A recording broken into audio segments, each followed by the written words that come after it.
চোরাচালানকারীদের সামনে রেখে ঝামেলা বাঁধানোর চেষ্টা বিজেপির।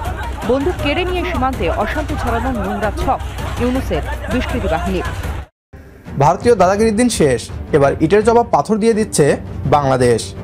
এতদিন বাংলাদেশ সীমান্তে গুন্ডামির রাজত্ব করেছে ভারতীয় বিএসএফ।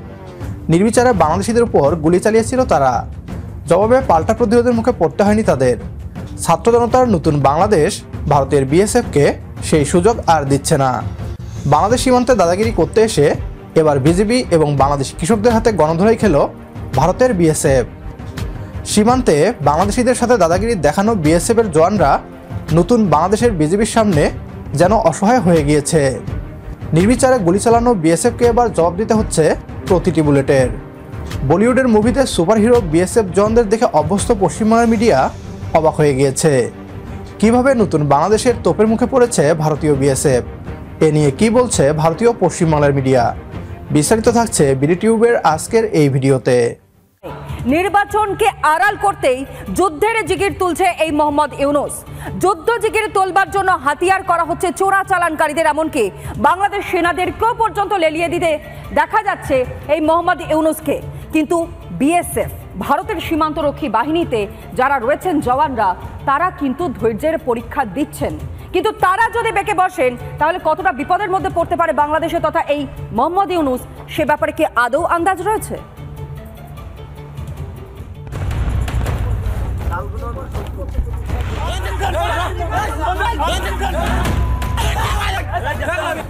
দুদিন আগেই সেনা মহড়ায় যুদ্ধের জন্য প্রস্তুত থাকতে বলেছিলেন ইউনূস।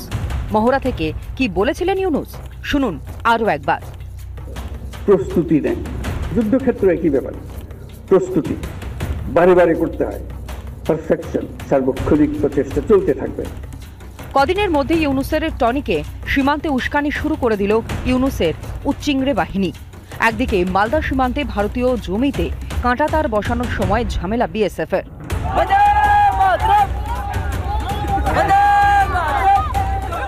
অন্যদিকে ত্রিপুরার ঊনকোটি সীমান্তে চোরাচালানকারীদের সামনে রেখে ঝামেলা বাঁধানোর চেষ্টা বিজেপির। বন্দুক কেড়ে নিয়ে সীমান্তে অশান্তি ছড়ানোর নোংরা ছক ইউনূসের দুষ্কৃতী বাহিনীর।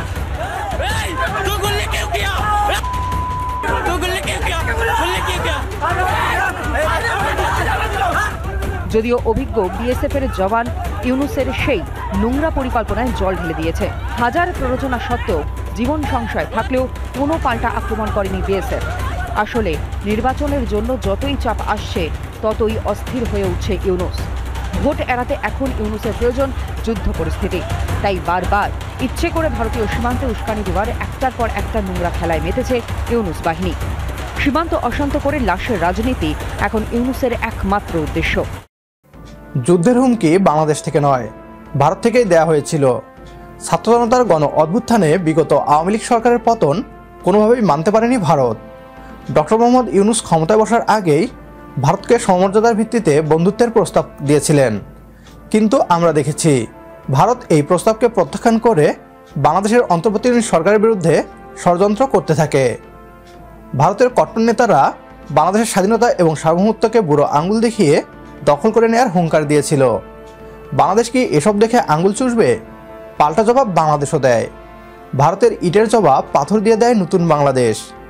সীমান্তে ভারতকে এক চুলো ছাড় দিচ্ছে না বিজেপি। এক সময় বাংলাদেশের নদী এবং সমুদ্র থেকে মাছ ধরে নিয়ে যেত ভারতীয় জেলেরা।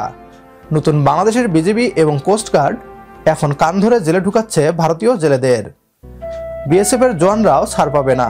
দাদাগিরি দেখাতে আসলেই রুখে দেওয়া হবে এভাবে।